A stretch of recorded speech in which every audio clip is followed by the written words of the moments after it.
Guys മാപ്പ് ഇപ്പം പറയുന്നത് ഈ വഴി കൂടെ പോകാനാട്ടോ പറയുന്നത്. പക്ഷേ ഇത് സൈക്കിള് മുങ്ങും, പ്രശ്നമാണ്. ഇതിൽ പോയാൽ നടക്കൂല. ഈ വഴി പോവാം. ഓക്കെ. ഒന്നാമത് അവർ പ്രത്യേകം പറഞ്ഞിട്ടുണ്ട് വെള്ളത്തിൽ മുക്കരുതെന്ന് പറഞ്ഞിട്ടുണ്ട്. മുങ്ങിയ അതിൻ്റെ ഈസിയും കാര്യങ്ങളൊക്കെ അടിച്ചു പോകും. വെറുതെ നമ്മൾ റിസ്ക് എടുക്കേണ്ട കാര്യമില്ലല്ലോ.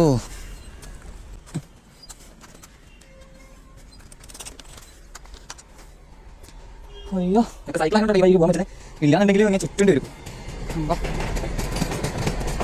ഇങ്ങനെ നോക്കുന്നു. പേടിച്ച്